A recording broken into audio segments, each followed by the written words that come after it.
अस्सलाम वालेकुम जी, मैं हूँ मावा शजाज। आप मुझे देख रहे हैं मेरे यूट्यूब चैनल के ऊपर और आज जिस ड्रामे के ऊपर मैं बात कर रही हूँ उसका नाम है दिल नाउम्मीद तो नहीं। और आज मैं दिल नाउम्मीद तो नहीं की 8th एपिसोड के बारे में बात कर रही हूँ।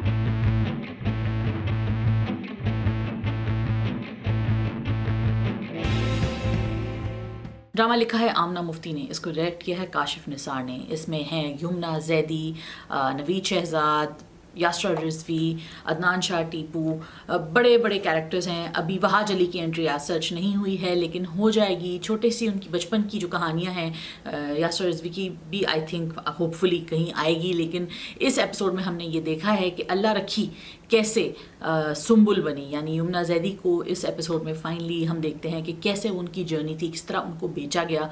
दो चीज़ें बड़ी इंपॉर्टेंट हैं। एक तो चीज़ ये कि जो कॉन्स्टेंटली ड्रग किया जाता है, बच्चियों को बेचा जाता है, तो बहुत सारे केसेस होते हैं, हर केस सिमिलर नहीं होता, लेकिन कोई केसेस ऐसे होते हैं जहाँ पे खुद घर वाले ला के अपनी बेटियों को बेच देते हैं। और कभी केसेस ऐसे होते हैं कि आप ऑब्वियसली फोर्स्ड होते हैं, और कभी केसेस ऐसे होते हैं कि घर वालों को पता होता है कि वो गलत काम कर रहे हैं लेकिन वो फिर भी मजबूरी में आके और मोहब्बत और खुलूस के बावजूद ये घटिया हरकत कर देते हैं कि बच्ची को अपना उठा के एक बड़े ओल्डर आदमी के साथ वो भेज देते हैं, क्योंकि वो जो जिसको वो बेच रहे होते हैं वो घर के सारे अखराजात उठा लेगा। तो रिसेंटली इस एपिसोड में, which is a very heartbreaking episode, and हर एपिसोड मेरे लिए इतनी डिफ़िकल्ट होती है देखना, लेकिन वही कहते हैं कि हम जान लगा के ये एपिसोड और ये ड्रामा देखना इसलिए ज़रूरी है क्योंकि ये वो तमाम हकीकतें हैं जिनके बारे में, जिनको ग्लॉस ओवर कर दिया जाता है। ख़बरों में भी आप पढ़ते हैं, लेकिन जब हम खबर में कोई चीज़ पढ़ते हैं तो हम कहते हैं यार ये हुआ कैसे।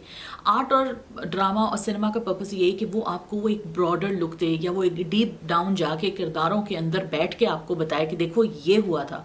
And that is where the real success of Dil Naummeed तो नहीं है, कि आपको वो सोसाइटी के अंदर मौजूद वो फ्रैक्चर्स दिखाते हैं, और ना सिर्फ वो फ्रैक्चर्स दिखाते हैं बल्कि कैसे दिखाते हैं कि कैसे इनसे बचा जा सकता है, या आप कौन सी चॉइसेस लेते हैं कि अगर आप इस तरफ ना जाएं।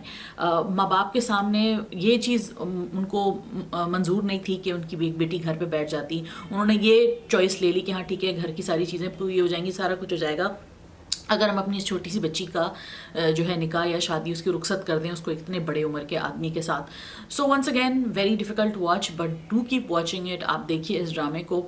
इस एपिसोड में हमने ये भी देखा है कि कैसे सिंपैथी और एम्पैथी एग्जिस्ट करती है इन सिचुएशंस में भी, लेकिन उससे कोई फ़र्क नहीं पड़ता। आप किसी के लिए कितना भी सिंपैथेटिक हो जाएं, कभी कभी सिचुएशंस इतनी बुरी होती हैं कि आप उससे नहीं बाहर निकाल सकते अपने चाहने वालों को। यास्रा रिजवी का किरदार, सवेरा का जो किरदार है, हमने देखा कि वो कैसे छोटी सी बच्ची को वो लेके बैठी होती है और वो उसका बाजू भी ऊपर आस्तीन चढ़ाती है, और वो देख रही है कि एक डॉक्टर आके उसको ड्रग कर रहा है और वो जानती है कि उसके साथ क्या होने वाला है, लेकिन वो कुछ कर नहीं सकती। तो आपको बहुत खूबसूरती से यास्रा ने वो काम किया है। और again what an amazing performance by Yamuna Zaidi, मतलब कमाल की अदाकारी, कमाल का काम है भाई, ज़बरदस्त एक्ट्रेस हैं वो।